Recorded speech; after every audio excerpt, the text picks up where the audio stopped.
இயேசுவே உயிரே உயிரே உயிரே உயிரே உயிரே உயிரே உயிர் தந்து மீட்டு கொண்டீர் உயிர் தெழுந்து வாழ வைத்தீர் உடனிருந்து நீங்கா நிழலே என் இயேசுவே உயிரே உயிரே உயிரே உயிரே உயிரே உயிரே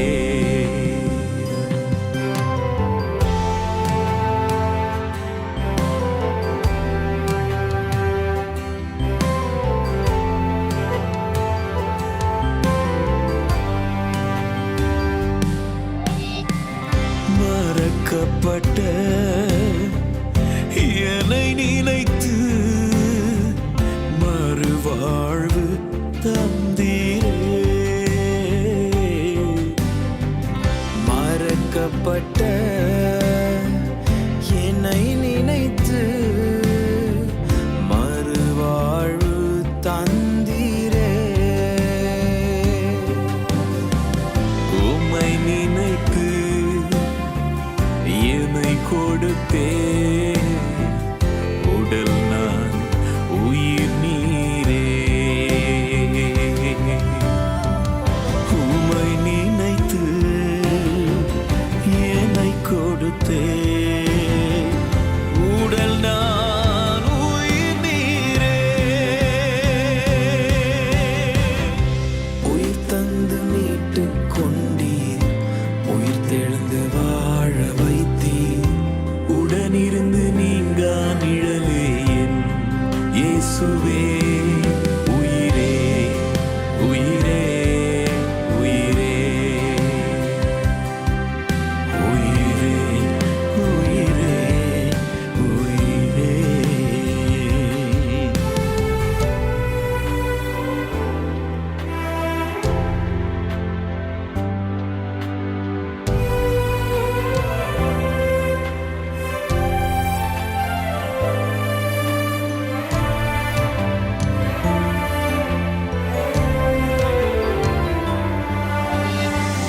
பயனில்லாத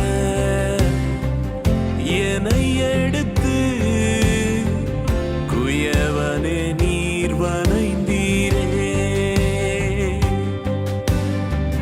பயனில்லாத என்னை எடுத்து குயவனே நீர் வனைந்தீரே பயன்படுத்தும் கரத்தில் பலரும் உம்மை அறிய இயேசுவே பயன்படுத்தும் கரத்தில் பலரும் உம்மை அறிய உயிர் தந்து மீட்டு கொண்டீர் உயிர் தெழுந்து வாழ வைத்தீர் உடனிருந்து நீங்கா நிழலே என் இயேசுவே உயிரே உயிரே உயிரே உயிரே உயிரே உம் சிலுவையே என் மேன்மையே எல்லா புகழ் உமக்கே இனி நான் அல்ல நீரே உம் முகத்தை நோக்கி பார்த்தேன் புது பலன் அடைவே உம் அன்பு ஒன்றே போதுமே உம் அன்பு ஒன்றே போதுமே உயிர் தந்து மீட்டு கொண்டீர் உயிர் தெழுந்து வாழ வைத்தீர் உடனிருந்து நீங்கா நிழலே என் இயேசுவே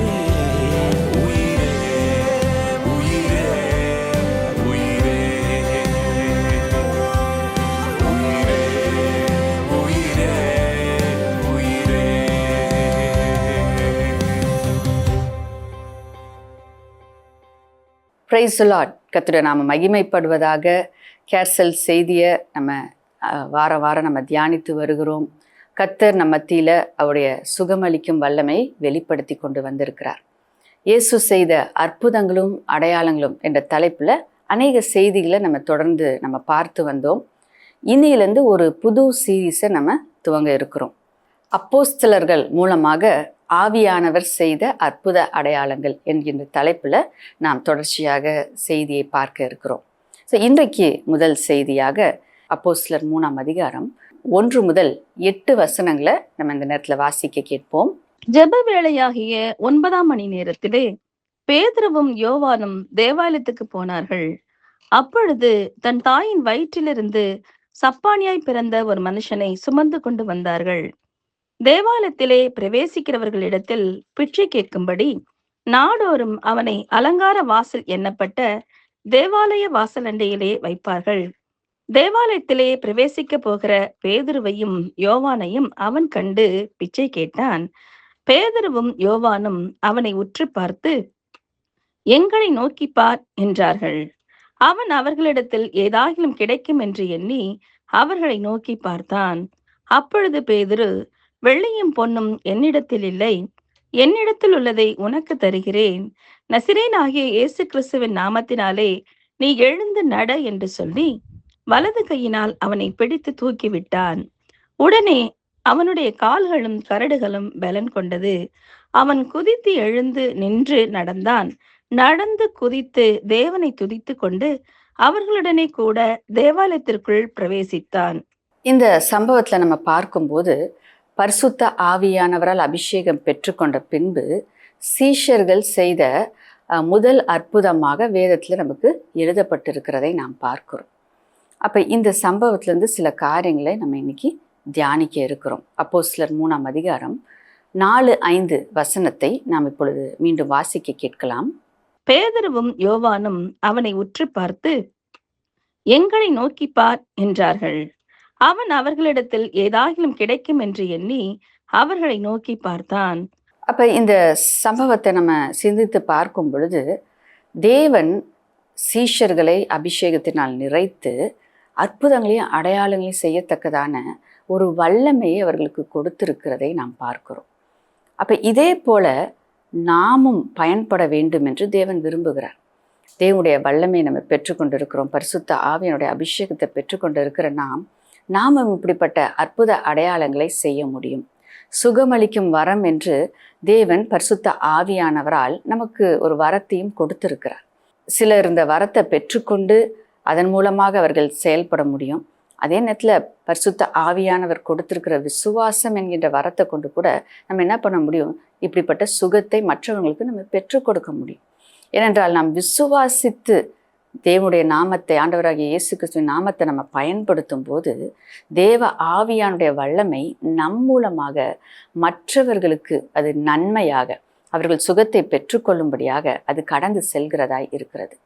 அப்போ இங்கே நம்ம பார்க்குறோம், அப்படியாக பேதுருவும் யோவானும் அவர்கள் என்ன செய்கிறாங்க?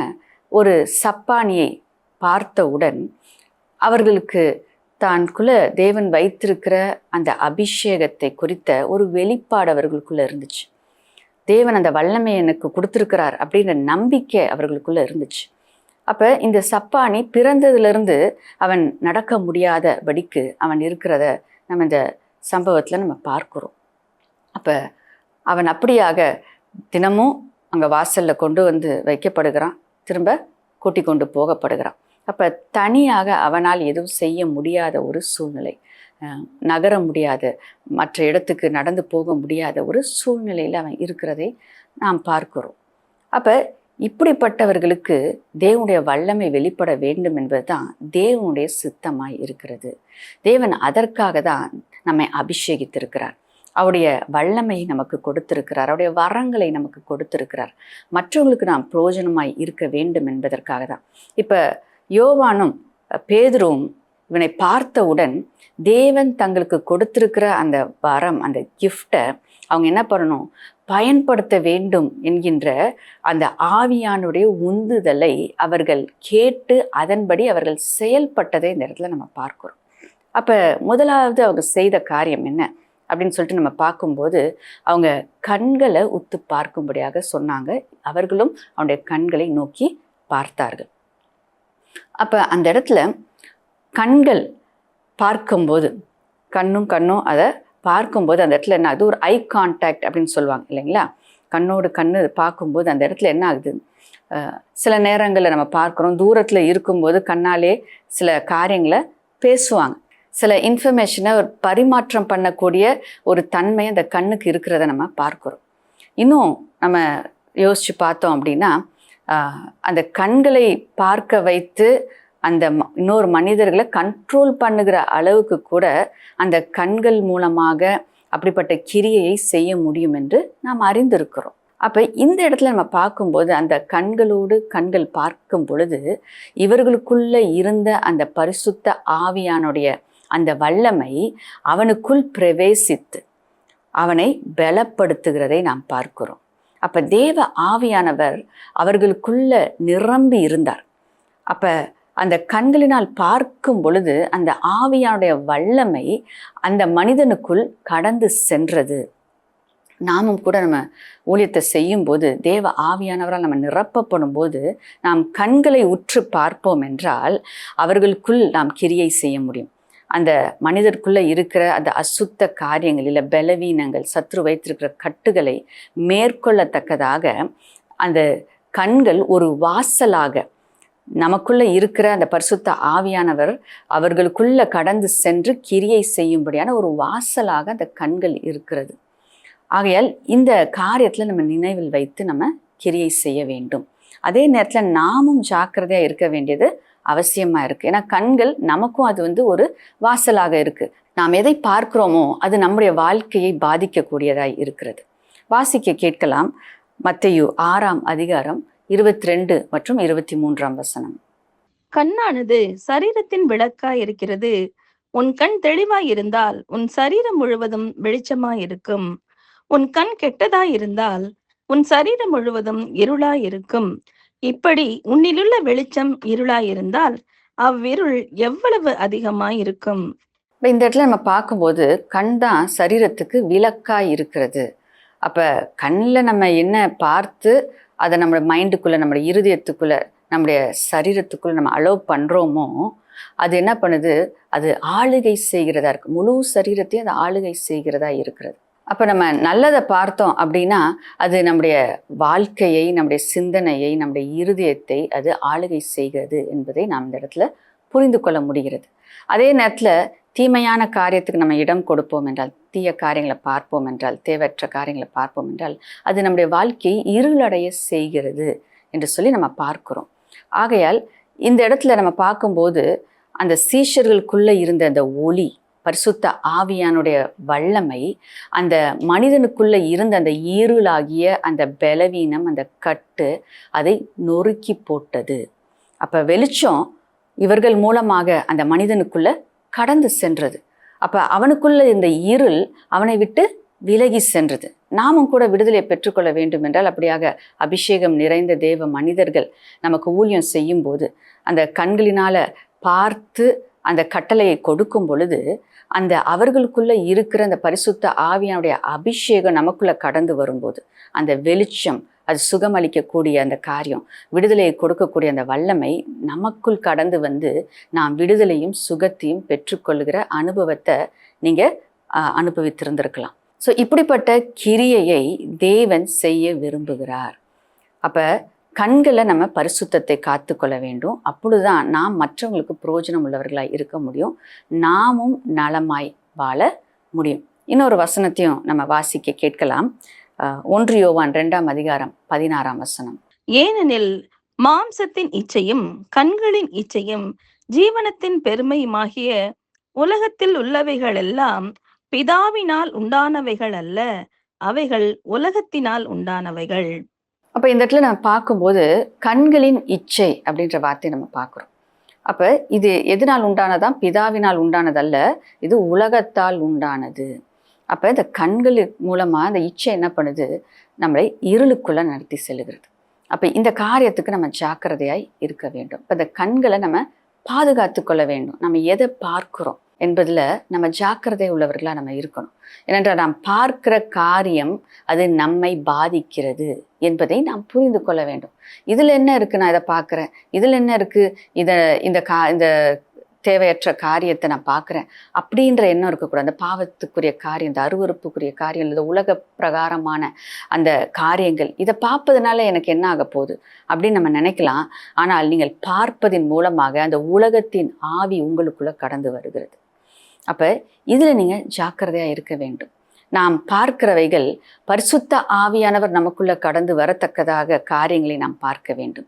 வேதத்தை பார்க்க வேண்டும். வேதத்துக்கு ஒத்த காரியங்களை பார்க்க வேண்டும். தேவனுக்கு பிரியமான காரியங்களை நாம் பார்க்க வேண்டும். அப்பொழுது இந்த மனிதனைப் போல நாமும் பலனடைய முடியும், நாமும் விடுதலையை பெற்றுக்கொள்ள முடியும். ஆகையால் இந்த இடத்துல நம்ம பார்க்குறோம், பேதுருவும் யோவானும் தங்கள் கண்களினால தேவனுடைய வல்லமையை அந்த மனிதனுக்குள்ள கடந்து செல்ல அவர்கள் செயல்பட்டதை நாம் பார்க்கிறோம். இரண்டாவதாக நாம் பார்க்கிற காரியம், அவர்கள் எப்படி செயல்பட்டார்கள். அடுத்த வசனம் 6ஆம் வசனத்தை நம்ம வாசிக்க கேட்கலாம். அப்பொழுது பேதுரு, வெள்ளியும் பொன்னும் என்னிடத்தில் இல்லை, என்னிடத்தில் உள்ளதை உனக்கு தருகிறேன், நசிரேனாகிய இயேசு கிறிஸ்துவின் நாமத்தினாலே நீ எழுந்து நட என்று சொல்லி. அப்ப இந்த இடத்துல பேதுரு என்ன செய்கிறார், தன் வாயை திறந்து விசுவாச வார்த்தைகளை பேசுகிறார். முதலாவது கண்களில் தேவனுடைய வல்லமை வெளிப்பட்டது. இப்பொழுது வாயின் வார்த்தைகள் மூலமாக இயேசு என்கிற நாமத்தை பேதுரு விசுவாசத்தோடு அறிக்கை செய்தபடியினால் அந்த இடத்துல ஒரு அற்புதம் நடந்தது. அப்ப நம்முடைய விசுவாசம் நிறைந்த வார்த்தை, ஆண்டவராகிய இயேசு கிறிஸ்துவின் நாமம், அது வல்லமையுள்ள நாமம், அதை விசுவாசத்தோடு நம்ம அறிக்கை செய்யும் போது அந்த இடத்துல எழும்பி நட என்று விசுவாசத்தோடு அவர் கட்டளை கொடுத்தார். அப்ப நாமும் கூட விசுவாசத்தோடு இயேசுவின் நாமத்தை பயன்படுத்தி சூழ்நிலைகள் மேல் நாம் பேசும் பொழுது அந்த சூழ்நிலைகள் அது அடங்கியே ஆகும். அந்த சூழ்நிலைகள் நமக்கு கீழ்ப்படிந்தே ஆகும். ஏனென்றால் நாம் விசுவாசத்தோடு பேசுகிறோம், அதே நேரத்தில் ஆண்டவராகிய இயேசு கிறிஸ்துவின் வல்லமையுள்ள நாமத்தை நாம் அறிக்கை செய்கிறோம். வேத வசனத்தை நம்ம அறிக்கை செய்யும்போது, இயேசுவின் நாமத்தை நாம் அறிக்கை செய்யும்போது, ஆண்டவராகிய இயேசு கிறிஸ்துவின் இரத்தத்தை நம்ம அறிக்கை செய்யும் பொழுது நிச்சயமாய் ஜெயம் உண்டு. அப்போ நம் வாயின் வார்த்தைகள், அதை நம்ம காத்துக்கொள்ள வேண்டும். அதில் பரிசுத்தம் இருக்கணும், அதில் விசுவாசம் இருக்கணும், அதில் சந்தேகம் இருக்கக்கூடாது, அதில் கவலை நிறைந்த வார்த்தைகள் இருக்கக்கூடாது, பயம் நிறைந்த வார்த்தைகள் இருக்கக்கூடாது. இப்போ வாயின் வார்த்தைகளில் நாம் பாதுகாக்க வேண்டும், அதை காத்துக்கொள்ள வேண்டும். அப்போ தாவீது சொல்லுகிறார், என் வாய்க்கு காவல் வையும். அப்போ நாம் தேவையற்ற வார்த்தைகளை பேசாதபடிக்கு நம்ம ஜாக்கிரதையாக இருக்கணும். ஏன்னா நம்ம எதை பார்த்தோமோ எதை கேட்டோமோ அதான் நம்ம இருதயத்துக்குள்ளே இருக்குது. இருதயத்தின் நிறைவினால் வாய் பேசும் அப்படின்னு சொல்லிட்டு பார்க்குறோம். அதனால தான் கண்களில் நம்ம ஜாக்கிரதையாக இருக்கணும். அதே நேரத்தில் கேட்கிற காரியங்கள்லையும் நம்ம ஜாக்கிரதையாக இருக்க வேண்டும். அப்போ நமக்குள்ளே எது நிரம்பி இருக்கிறதோ அதான் வெளியில் வரும். அப்போ அந்த காரியத்தில் நம்ம கவனமாக இருக்க வேண்டும். அப்போ நம்ம வார்த்தைகள் அவிசுவாசமான வார்த்தைகள் வருது, இல்லை பயமுள்ள வார்த்தைகள் வருது அப்படின்னா முதலாவது நீங்கள் என்ன பண்ணணும், நீங்கள் கேட்கிறவைகள், நீங்கள் பார்க்கிறவைகளில் கவனத்தை செலுத்தணும். அதை நீங்கள் சீர்படுத்தணும். அதை எதை ரெக்டிஃபை பண்ணணுமோ அதெல்லாம் நீங்கள் ரெக்டிஃபை பண்ணணும். எதெல்லாம் நீங்கள் தவிர்க்கணுமோ அதெல்லாம் தவிர்க்கணும். எதை நீங்கள் செய்யணுமோ, எதை பார்க்கணுமோ, எதை கேட்கணுமோ அதை நீங்கள் கேட்கணும், பார்க்க வேண்டும். அப்பொழுது உங்களுடைய இருதயம் அது விசுவாசத்தினால் நிரம்பி இருக்கும். அப்போ பரிசுத்த ஆவியானவரால் நீங்கள் நிரம்பும் போது இப்படிப்பட்ட காரியங்கள் அது உங்களை விட்டு விலகி போகும். சந்தேகம் இருந்தாலும் விலகி போகும், பயம் இருந்தாலும் விலகி போகும். அப்போ பரிசுத்த ஆவியானவர் நீங்கள் நிரப்பப்படும் போது அவருடைய விசுவாசமான வார்த்தைகளை மாத்திரம் பேசத்தக்கதாக ஆவியானவர் உங்களுக்கு உதவி செய்கிறவராக இருக்கிறார். சில நேரத்தில் நான் எவ்வளோ ட்ரை பண்ணுறேன், என்னால் இதை செய்யாமல் இருக்க முடியல, இல்லை இதை செஞ்சிடுறேன் அப்படின்னு நீங்கள் சொல்லும்போது ஒரு அற்புதமான சொல்யூஷனை தேவன் நமக்காக வச்சிருக்கிறார். பரிசுத்த ஆவியானவரால் நாம் நிரப்பப்பட வேண்டும்.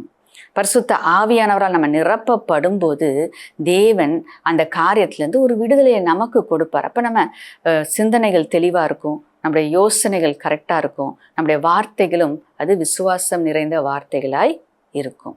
அப்போ இங்கே நம்ம பார்க்குறோம், ரெண்டாவது காரியம் பேதுரு செய்தது, விசுவாசத்தோடு அவர் பேசினார். மூன்றாவது அவர் செய்த காரியம் என்ன? 7ஆம் வசனத்தை நம்ம வாசிக்க கேட்போம். வலது கையினால் அவனை பிடித்து தூக்கிவிட்டான். உடனே அவனுடைய கால்களும் கரடுகளும் பலன் கொண்டது. முதலாவது கண்ணை குறித்து பார்த்தோம், ரெண்டாவது வார்த்தையை குறித்து, வாய் இல்லைங்களா, நாவு. ஸோ வார்த்தையை குறித்து நம்ம பார்த்தோம். மூன்றாவது கரங்களை குறித்து நம்ம பார்க்குறோம். அப்போ விசுவாசத்தோடு செயல்படுகிற ஒரு கிரியை அந்த இடத்துல வெளிப்பட்டதை நாம் பார்க்கிறோம். பேதுரு என்ன செய்கிறார்? விசுவாச வார்த்தைகளை பேசுவதோடு நிறுத்தி விடவில்லை, அவனுடைய விசுவாசத்தை கட்டி எழுப்பும்படியாக இவர் விசுவாசத்தோடு கரத்தை நீட்டி அவனுடைய கரத்தை பிடித்து தூக்கி விடுகிறார். அப்போ எலும்பி நடன்னு சொல்கிறது மாத்திரம் இல்லை, அவன் விசுவாசிக்கும்படியாக இவர் அங்கே ஒரு உற்சாகப்படுத்துகிறதை பார்க்கிறோம். அது மட்டும் இல்லை, இவர் விசுவாசத்தில் செயல்படுகிறதை நம்ம பார்க்கிறோம். அப்போ நாமும் கூட நம்ம விசுவாசிக்கிறோம் என்று வாயினால் சொல்வது மாத்திரம் அல்ல, விசுவாச கிரியைகளை நாம் செய்ய வேண்டும். விசுவாசத்தோடு நம்ம கிரியை செய்யும்போது அந்த இடத்துல தேவன் விசுவாசத்தை கனம் பண்ணுகிறவராய் இருக்கிறார். விசுவாசத்தை கனம் பண்ணி அந்த அற்புதத்தை அந்த இடத்துல தேவன் செய்கிறதை நாம் பார்க்கிறோம். அப்போ விசுவாசத்தோடு பேதுரு அவரை கையை பிடிச்சி தூக்கி விடுறார். அவர் யோசிக்கல, நான் தூக்கி விட்டு அவர் கீழே விழுந்துட்டார்னா என்ன ஆகும், அவர் நடக்கலைன்னா என்ன ஆகும், அப்படிப்பட்ட எண்ணத்துக்கே அங்கே இடம் இல்லை. ஏனென்றால் முழுமையாய் பரிசுத்த ஆவியானவரால் அவர் நிரப்பப்பட்டிருந்தார். அப்போ சந்தேகம், பயம், இப்படிப்பட்ட காரியங்கள் எல்லாம் பரிசுத்த ஆவியானவரால் நிரப்பப்பட்டு இருக்கும்போது அது உள்ளுக்கு நுழைவே முடியாது. அப்போ நாமும் கூட அப்படியாக விசுவாசத்தில் நாம் செயல்படுவோம் என்றால், விசுவாசத்தோடு நாம் கிரியை செய்ய நாம் முயற்சி செய்வோம் என்றால் அந்த இடத்துல தேவனுடைய மகிமையை நாம் பார்க்க முடியும். அப்போ விசுவாசத்தோடு அவர் கையை நீட்டி அவன் கையை பிடிச்சி தூக்கி விட்ட பொழுது என்ன நடந்தது? அவனுடைய கால்கள் பலனடைந்தது. அவன் எழும்பி நிற்க வல்லமையை பெற்று கொண்டான். ஏனென்றால் அவனும் எப்படி இருந்தான்? விசுவாசத்தோடு அங்கே அவன் ஒரு தாகத்தோடு அவன் அவர்களை நோக்கி பார்த்து கொண்டு இருந்தான். ஆரம்பத்தில் நம்ம பார்க்கும்போது எனக்கு ஏதாவது கிடைக்குமா அப்படின்னு சொல்லிட்டு அவன் வாஞ்சையாய் அவர்களை நோக்கி பார்த்தான் என்று சொல்லி நம்ம பார்க்கிறோம். அப்போ அவனும் நோக்கி பார்த்தான், பேதுருவும் யோவானும் அவனை நோக்கி பார்த்தார்கள். அந்த எதிர்பார்ப்பு இவனுக்குள்ளே இருந்ததுனால, அந்த பெற்றுக்கொள்ள வேண்டும் என்கின்ற ஒரு வாஞ்சை அந்த மனிதனுக்குள்ளே இருந்ததுனால அந்த இடத்துல அந்த மனிதன் அற்புதத்தை பெற்றுக்கொண்டதை நாம் பார்க்கிறோம். அப்போஸ்தலர் 3ஆம் அதிகாரம் 8ஆம் வசனத்தை நம்ம வாசிக்க கேட்கலாம். அவன் குதித்து எழுந்து நின்று நடந்தான். நடந்து குதித்து தேவனை துதித்து கொண்டு அவர்களுடனே கூட தேவாலயத்திற்குள் பிரவேசித்தான். எவ்வளோ பெரிய ஒரு அற்புதம் பாருங்க, ஒரு ஆச்சரியமான காரியம். பிறந்ததுல இருந்து நடக்க முடியாத ஒரு மனிதன், இதுவரைக்கும் செய்யாத காரியம், இதுவரைக்கும் மற்றவங்க தான் மற்றவங்களை எதிர்பார்த்து காத்திருந்து செய்யக்கூடிய காரியத்தை அந்த மனிதன் தானாகவே செய்ததை நாம் பார்க்கிறோம். அதுக்கு முன்னாடி நிற்க முடியாது, அவன் நின்றான். அதுக்கு முன்னாடி குதிக்க முடியாது, அவன் குதிச்சான். களி கூர்னான், மகிழ்ந்தான், கர்த்தரை துதிச்சான் என்று சொல்லி நம்ம பார்க்கிறோம். அப்போ இப்படிப்பட்ட அற்புதத்தை தேவன் சீஷர்களை கொண்டு அந்த நாளில் செய்தார். இன்றைக்கு உங்கள் ஒவ்வொருவரையும் கொண்டு செய்ய வேண்டும் என்று அவர் விரும்புகிறார். இப்போ நாம் அந்த விசுவாசத்துக்குள்ளே நாமும் கடந்து வருவோம் என்றால் நிச்சயமாய் தேவன் நம்மை கொண்டும் இப்படிப்பட்ட அற்புதங்களை அவர் செய்கிறவராய் இருக்கிறார். ஆகையால் சீஷர்களை கொண்டு தேவன் அந்த நாளில் செய்த அந்த அற்புதத்தில் இன்னைக்கு நாமும் செய்ய முடியும். ஏனென்றால் வசனம் சொல்லுகிறது, ஆண்டவராகிய இயேசு கிறிஸ்து செய்ததை பார்க்கிலும் பெரிய காரியங்களை நீங்கள் செய்வீங்க, நீங்கள் விசுவாசிங்கன்னா அப்படின்னு ஆண்டவர் சொல்கிறார். அப்போ ஆண்டவராகிய இயேசு கிறிஸ்து செய்ததை பார்க்கிலுமே பெரிய காரியங்களை செய்ய முடியும் என்றால் சீஷர்கள் செய்ததை நிச்சயமாக நாமும் செய்ய முடியும். ஏனென்றால் அவர்களும் நம்மை போல ஒரு மனிதர்கள் தான். அவர்கள் ஆவியானவரால் நிரப்பப்பட்ட பொழுது ஆவியானவரால் பயன்படுத்தப்பட்டார்கள். ஆகையால் நாமும் கூட நம்மை வெறுமையாக்கி நம்மை முற்றிலுமாய் அவருக்கு ஒப்பு கொடுக்கும்போது மாம்சத்தின் எண்ணங்கள், கிரியைகள் அதெல்லாம் முற்றிலும் எடுத்து போட்டு முழுமையாக ஆவியானவருக்கு நம்மை ஒப்பு கொடுக்கும்போது அவர் நம்மை பயன்படுத்துகிறவராய் இருக்கிறார். உங்கள் மூலமாக அற்புதங்களை தேவன் செய்கிறவராய் இருக்கிறார். நிச்சயமாக இப்படிப்பட்ட பலத்த கிரியைகளை அவர் உங்களை கொண்டு செய்ய முடியும். தேவன் உங்களுக்கு அப்படிப்பட்ட நபர்களை நீங்கள் பார்க்கும்படியாக உங்களுக்கு சந்தர்ப்பங்களை கொடுப்பார் என்றால் நீங்கள் ஜெபித்து ஆவியானவரால் நிரம்பி ஆவியானவர் காட்டுகிற காரியத்தை நீங்கள் செய்யுங்க. ஆவியானவர் என்ன செய்ய சொல்கிறாரோ அதை நீங்கள் செய்யுங்க. அன்னைக்கு பேதுருவும் யோவான்கிட்டையும் ஆவியானவர் உணர்த்தினார், நிச்சயமாக உணர்த்தியிருப்பார். அப்போ அதனால தான் அவங்க என்ன பண்ணாங்க, தைரியமாக அந்த காரியத்தை அவங்க செய்தார்கள். அப்போ ஆவியானுடைய வழி நடத்துதலோடு நாம் செய்யும்போது அந்த இடத்துல நிச்சயமாய் ஒரு அற்புதத்தை நம்முடைய கண்களுக்கு முன்பாக நாம் பார்க்க முடியும். அடுத்ததாக நம்ம பார்க்கிற காரியம், அந்த அற்புதத்திற்கு காரணமாக அவர்கள் சொல்லுகிற காரியத்தை நாம் வாசிக்க கேட்கலாம். அப்போஸ்தலர் 3ஆம் அதிகாரம் 16ஆம் வசனம். அவருடைய நாமத்தை பற்றும் விசுவாசத்தினாலே அவருடைய நாமமே நீங்கள் பார்த்து அறிந்திருக்கிற இவனை பலப்படுத்தினது. அவரால் உண்டாகிய விசுவாசமே உங்கள் எல்லாருக்கும் முன்பாக இந்த சர்வாங்க சுகத்தை இவனுக்கு கொடுத்தது. அப்ப இந்த நேரத்துல அந்த அற்புதம் நடந்தோன்னு எல்லாருமே ஆச்சரியப்படுறாங்க.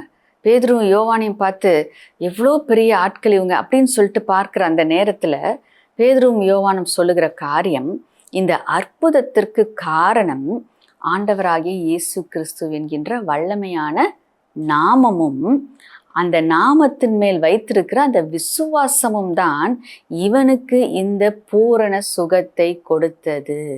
ஹல்லேலூயா. அப்ப தேவன் அந்த இடத்துல மகிமைப்படும்படியாக அவர்கள் தங்களை தாழ்த்தி தேவனுடைய நாமத்தை அங்க உயர்த்துகிறதை நாம் பார்க்கிறோம். சில நேரத்தில் இப்படிப்பட்ட நன்மைகள் நடக்கும் பொழுது சில காரியங்கள் நாமே சில நன்மைகள் தேவன் நமக்கு செய்யும் போது என்ன நினைக்கிறோம், நம்ம செஞ்சிட்டோம், இல்லை நம்முடைய பலன் நம்முடைய ஞானம் அப்படின்னு சொல்லிட்டு ஒரு எண்ணத்தை பிசாசானவன் கொடுக்குறான், ஒரு பெருமையின் எண்ணம். அப்போ இந்த எண்ணத்துக்கு நம்ம ஜாக்கிரதையாக இருக்கணும். இப்போ பேதுருவும் யோவானும் அவங்க அப்படியாக ஜனங்கள் அவர்களை குறித்து ஒரு பெரிய நபராக அவர்களை உயர்த்த அங்கே அப்படியாக காரியங்களை பேசும் பொழுது அவர் சொன்ன காரியம், இது எங்களால் அல்ல, இது என்னுடைய பலத்தினால அல்ல, இது தேவனுடைய நாமத்தில் இருக்கிற வல்லமையினால் உண்டானது. அந்த இடத்துல ஆண்டவராகிய இயேசு கிறிஸ்துவை அவர்கள் உயர்த்துகிறதை நாம் பார்க்கிறோம். அது மட்டுமல்ல, அப்போ அவர் மேலே விசுவாசம் நாங்கள் வச்சதுனால அந்த அற்புதம் நடந்துச்சு. அந்த அவர் மேலே இந்த மனிதன் விசுவாசம் வச்சதுனால இந்த மனிதனுக்கு அற்புதம் நடந்துச்சு. அப்போ இந்த இடத்துல அவங்க சொல்ல வருகிற காரியம், தேவன்தான் இந்த அற்புதத்திற்கு காரணம். நாம் அவர்கள் மேல் விசுவாசம் நாம் அவர் மேல் விசுவாசம் வைக்கும்போது அவர் நம்மை பயன்படுத்துகிறவராயிருக்கிறார், உங்களை பயன்படுத்துகிறவராயிருக்கிறார், உங்கள் மூலமாக அற்புதங்களை செய்கிற தேவனாக இருக்கிறார். இன்னைக்கு பலவீனத்தோடு நீங்கள் இருப்பீங்கன்னா இந்த வார்த்தையின்படியாக அவர் சுகமளிக்க வல்லவர். பரிசுத்த ஆவியானுடைய வல்லமை உங்களை நிரப்பும் பொழுது உங்களுக்கு நிச்சயமாக சுகம் கிடைக்கும். ஆண்டவராகிய இயேசு கிறிஸ்து நாமத்தின் மேலே நீங்கள் விசுவாசம் வச்சு அதை அறிக்கை செய்யும் போது தேவன் உங்களுக்கு சுகத்தை கொடுக்கிறவராய் இருக்கிறார்.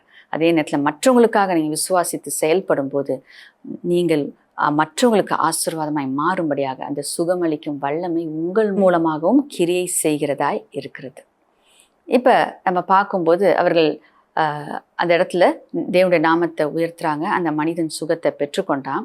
ஸோ பெற்றுக்கொண்டது பின்பு அந்த மனிதன் செய்த காரியம் என்ன? மீண்டும் அந்த 8ஆம் வசனத்தின் கடைசி பகுதியை நம்ம வாசிக்க கேட்கலாம். அவன் குதித்து எழுந்து நின்று நடந்தான். நடந்து குதித்து தேவனை துதித்து கொண்டு அவர்களுடனே கூட தேவாலயத்திற்குள் பிரவேசித்தான்.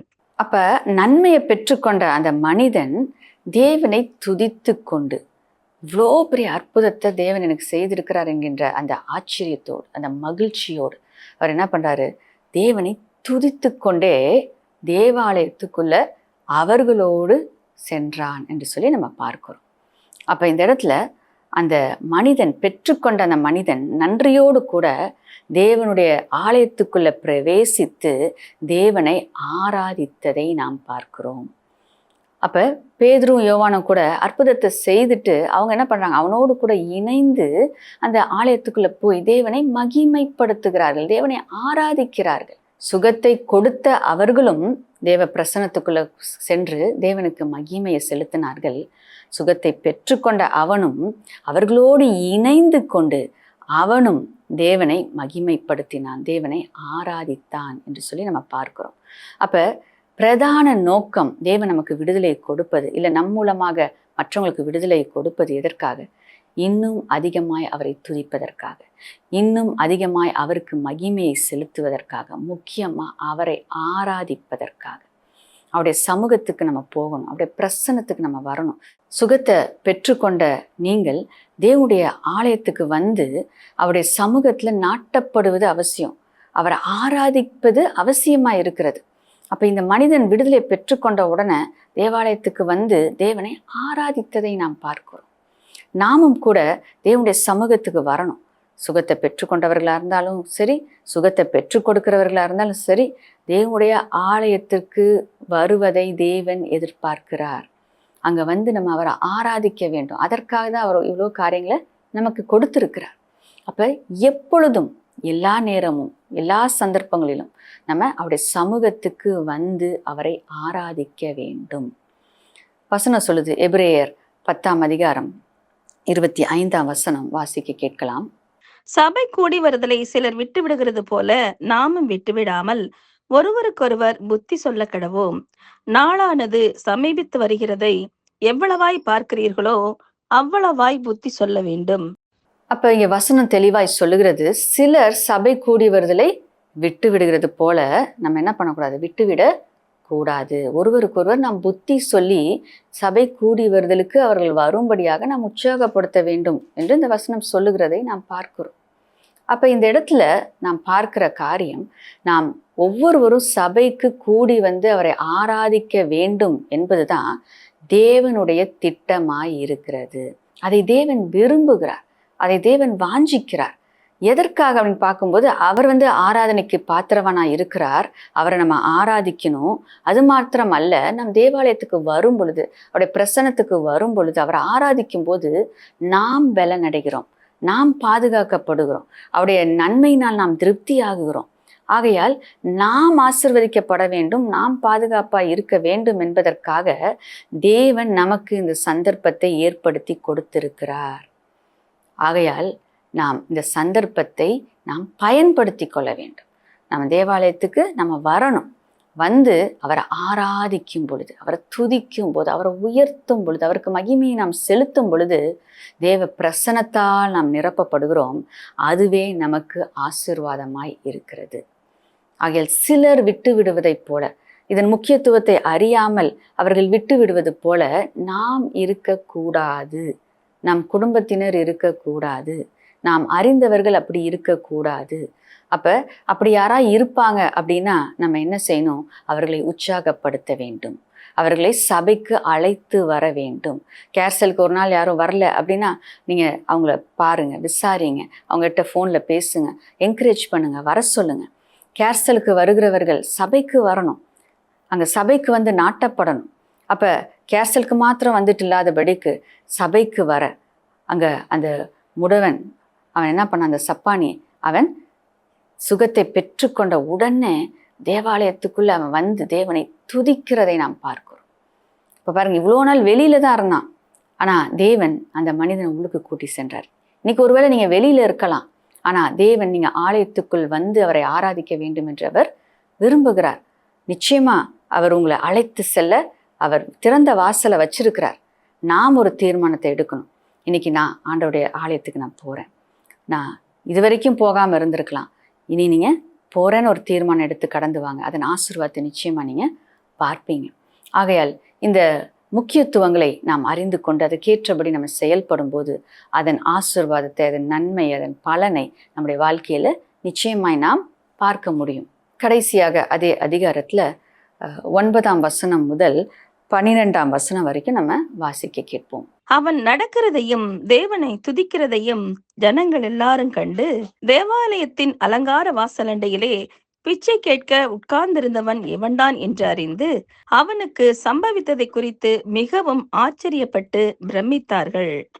குணமாக்கப்பட்ட சப்பானி பேதுருவையும் யோவானையும் பற்றி கொண்டிருக்கையில் ஜனங்கள் எல்லாரும் பிரமித்து சாலமோன் மண்டபம் எண்ணப்பட்ட மண்டபத்திலே அவர்களிடத்திற்கு ஓடி வந்தார்கள்.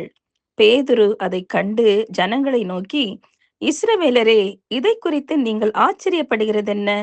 நாங்கள் எங்கள் சுய சக்தியினாலாவது எங்கள் சுய பக்தியினாலாவது இவனை நடக்க பண்ணினோம் என்று நீங்கள் எங்களை நோக்கி பார்க்கிறது என்ன? இந்த சம்பவத்தை பார்த்த ஜனங்களுடைய ரியாக்ஷனை நம்ம இங்க பார்க்கிறோம். அவர்கள் ஆச்சரியப்பட்டார்கள். இவன் பிச்சை எடுத்து கொண்டிருந்தவன் தானே, இங்க எப்படி ஆலயத்துக்குள்ள வந்து இப்படி கர்த்தரை மகிமைப்படுத்துறானே அப்படின்னு சொல்லிட்டு ஒவ்வொருத்தரும் கண்டு ஆச்சரியப்பட்டு இது எப்படி நடந்தது என்று சொல்லி பார்க்கும்படியாக அவர்களண்டை ஓடி வந்தார்கள் என்று சொல்லி நம்ம பார்க்கிறோம்.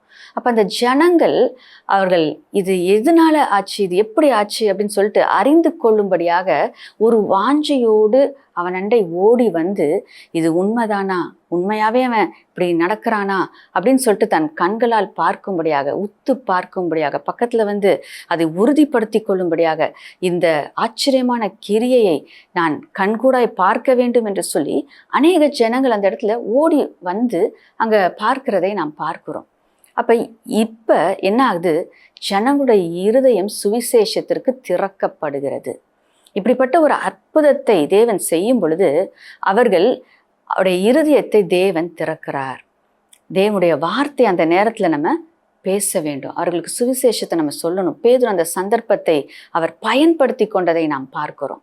அப்ப இந்த ஜனங்கள் எல்லாம் ஆச்சரியப்பட்டு இப்படிப்பட்ட கிரியையை இவங்க செஞ்சிருக்கிறாங்களே அப்படின்னு சொல்லிட்டு எல்லாரும் பேதுருவையும் யோவானையும் நோக்கி பார்த்து இவங்க எப்படிப்பட்டவங்களோ அப்படின்னு பார்க்கும் பொழுது பேதுரு சொல்லுகிறார், என்னுடைய பலத்தினால அல்ல, என்னுடைய பக்தியினாலும் அல்ல, இது தேவனுடைய கிரியையாய் இருக்கிறது, தேவனுடைய வல்லமை இந்த மனிதனை தொட்டது அப்படின்னு சொல்லிட்டு ஆண்டவராகிய இயேசு கிறிஸ்துவ அந்த இடத்துல அவர் வந்து சொல்லுகிறதை நாம் பார்க்கிறோம். அதுக்கு பின்பாக நம்ம பார்த்தோம் அப்படின்னா அவர் சுவிசேஷத்தை சொல்லுகிறார். இயேசு மேல் நம்பிக்கை வைங்க, இயேசுதான் உங்களுக்காக உங்களை மீட்கும்படியாக இறங்கி வந்த மேசியா என்பதை அந்த இடத்துல அவர் விளக்க துவங்குகிறார். இப்ப நாமும் கூட அப்படியாக கொடுக்கப்படுகிற அந்த சந்தர்ப்பங்களை நாம் பயன்படுத்தி கொண்டு சுவிசேஷத்தை நாம் சொல்ல வேண்டும். அப்ப இப்படிப்பட்ட அற்புத அடையாளங்களை கர்த்தர் செய்வதற்கு காரணம் என்ன? கர்த்தர் தான் மெய்யான தேவன், இயேசுதான் மெய்யான தேவன் என்பதை ஜனங்கள் அறிந்து கொள்ள வேண்டும் என்பதற்காக. ஆகையால் தேவனுடைய வல்லமை வெளிப்படும் போது தேவனுடைய நாமத்தை நம்ம தைரியமா சொல்லணும். நீங்களும் விசுவாசிங்கன்னா உங்களுக்கும் மீட்பு உண்டு, உங்களுக்கும் விடுதலை உண்டு, நீங்களும் ஆசீர்வாதமா இருப்பீங்க அப்படின்றத தைரியமாய் நாம் சொல்ல வேண்டும். பேதுரு அந்த இடத்துல சொன்ன பொழுது அநேகருடைய இருதயங்கள் திறக்கப்பட்டது, மனக்கண்கள் திறக்கப்பட்டது. இயேசுடைய வல்லமையை அவர்கள் அறிந்து கொண்டார்கள். இயேசு எதற்காக இந்த பூமிக்கு வந்தார் என்பதை அவர்கள் புரிந்து கொண்டார்கள். அநேகர் தங்களுடைய இருதயங்கள் அவரை ஏற்றுக்கொண்டு ரட்சிக்கப்பட்டார்கள். ஹல்லேலூயா. இன்னைக்கு தேவனுடைய வல்லமை உங்கள் மூலமாக வெளிப்பட தேவன் சித்தமுள்ளவராய் இருக்கிறார். நீங்கள் அவருடைய நாமத்தை உயர்த்துங்க, சந்தர்ப்பத்தை பயன்படுத்தி கொண்டு சுவிசேஷத்தை அறிவிங்க. கர்த்தர் நமக்கு பலத்த பெருக்கத்தின் ஆண்டாக இந்த ஆண்டை கொடுத்திருக்கிறார்.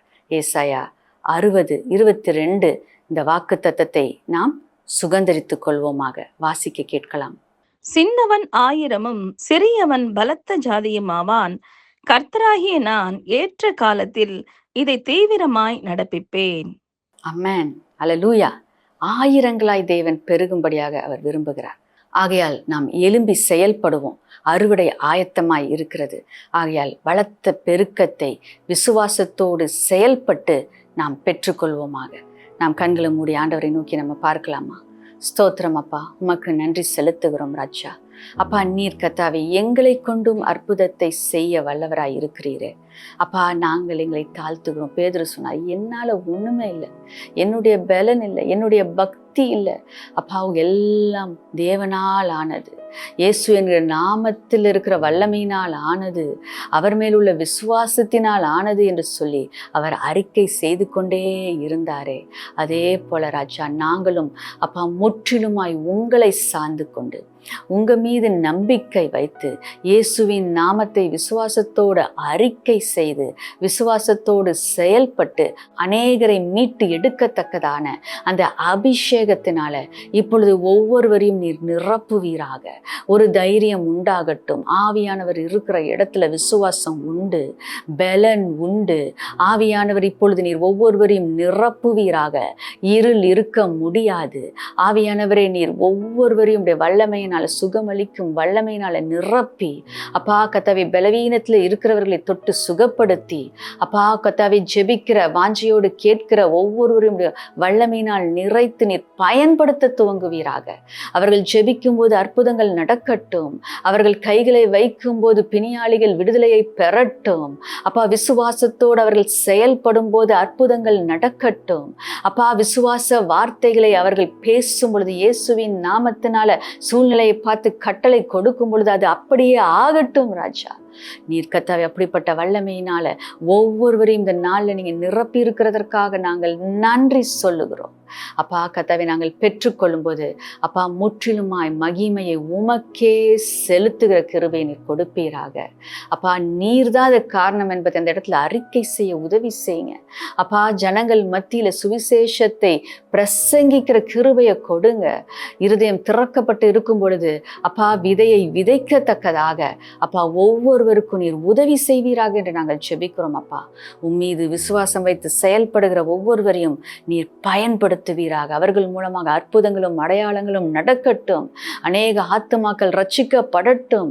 சபையில வந்து சேர்க்கப்படும்படியான கிரியையை நீர் செய்வீராக என்று நாங்கள் ஜெபிக்கிறோம். அப்பா நீர் செய்கிறதற்காக நாங்கள் நன்றி செலுத்துகிறோம். உமக்கே துதி கன மகிமை எல்லாவற்றையும் ஏறெடுக்கிறோம். இயேசுவின் நாமத்தில் பிதாவே, ஆமென், ஆமென். நம்ம சேர்ந்து சொல்லலாம். என் ஆத்துமாவே கர்த்தரை ஸ்தோத்திரி, என் முழு உள்ளமையோட பரிசுத்த நாமத்தை ஸ்தோத்திரி. என் ஆத்துமாவே கர்த்தரை ஸ்தோத்திரி, அவர் செய்த சகல உபகாரங்களையும் மறவாதே. ஆமென், ஆமென். விசுவாசத்தோடு செயல்படுங்க. கர்த்தர் உங்களை சாட்சியாய் வைப்பாராக. God bless you.